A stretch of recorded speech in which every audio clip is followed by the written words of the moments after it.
মাননীয় সংসদ সদস্য জনাব কামরুজ্জামান কামরুল সাহেবের অতি গুরুত্বপূর্ণ ৭১ বিধিতে উনি যে আমাদের দৃষ্টি আকর্ষণে যে নোটিশ দিয়েছেন এই জন্য ওনাকে ধন্যবাদ জানাই। বাংলাদেশ পৃথিবীর মধ্যে যে ৯টি দুর্যোগ প্রবণ দেশ হিসাবে ঘোষিত হয়েছে তার মধ্যে বাংলাদেশ ষড়ঋতুর দেশ। এখানে এমন কোনো মাস নেই, এমন কোনো দিন নেই কোনো না কোনো দুর্যোগ ঘটছে না। 200-র বেশি সার্ভিস ও ফিচারে লেনদেনের সব বিকাশ অ্যাপে সম্ভব। এখানে প্রাকৃতিক দুর্যোগ ঘটছে, আবহাওয়াজনিত এবং মানবসৃষ্ট দুর্যোগ ঘটছে। সে কারণেই সাম্প্রতিক কয়েক বছর যাবৎ সবচেয়ে ভয়াবহ আকার ধারণ করেছে বজ্রপাত।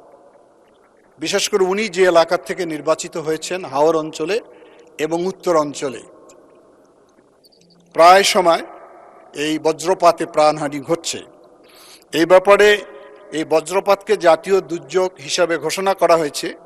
বিশেষ করে হাওর অঞ্চল সহ দেশের উত্তর পূর্বাঞ্চল বজ্রপাতের তীব্রতা ও ঘনত্ব তুলনামূলকভাবে বেশি হওয়ায় এ বিষয়ে সরকার সর্বোচ্চ গুরুত্ব প্রদান করে থাকে।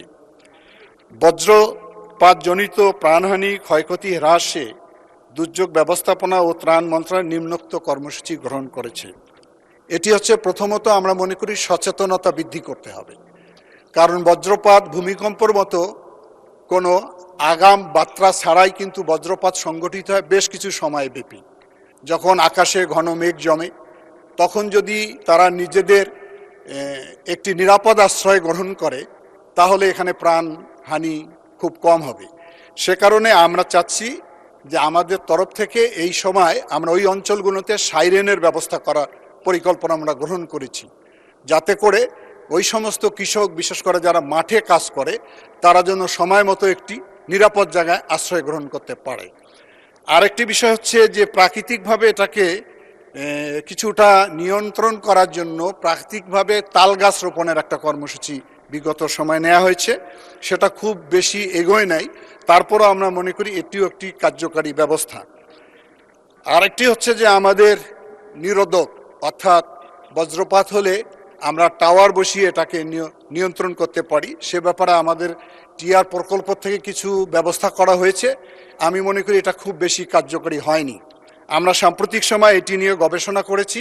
আমরা যাতে অধিক মাত্রায় এবং শক্তিশালী নিরোধক স্থাপনের মাধ্যমে এই অঞ্চলের মানুষের যাতে প্রাণহানি না ঘটে সে ব্যবস্থাটা গ্রহণ করার জন্য আমরা ব্যবস্থা গ্রহণ করেছি। আর সবচেয়ে বড় হলো যে এই ঘটনায় আপনার মানুষের প্রাণহানির পাশাপাশি গবাদি পশুরও প্রাণহানি ঘটে। অতীতে এটার কোনো ক্ষতিপূরণের ব্যবস্থা ছিল না। আমরা ইতিমধ্যে নীতিমালা সংশোধন করেছি। ওই কৃষক যখন তার গবাদি পশু হারিয়ে ফেলে ও সর্বশান্ত হয়ে যায় তাদেরকে আমরা আর্থিক সহায়তা দান করব, সে ব্যবস্থা আমরা গ্রহণ করেছি। আর আমি মনে করি মাননীয় স্পিকার যে এই যে সরকার যে বজ্রপাতজনিত ক্ষয়ক্ষতির কমাতে একটি দীর্ঘমেয়াদী বিজ্ঞানভিত্তিক টেকসই কর্মপরিকল্পনা প্রণয়ন ও বাস্তবায়নের প্রতিশ্রুতিবদ্ধ। বিশেষ করে হাওর অঞ্চলে ভৌগোলিক বাস্তবতায় বিবেচনায় নিয়ে আরও কার্যকর উদ্যোগ গ্রহণের প্রক্রিয়াধীন রয়েছে আমাদের। অতএব সম্মানিত সংসদ সদস্য উত্থাপিত বিষয়টি অত্যন্ত গুরুত্বপূর্ণ। এই বিষয়ে সরকার কার্যক্রম চলমান রয়েছে। ধন্যবাদ মাননীয় স্পিকার।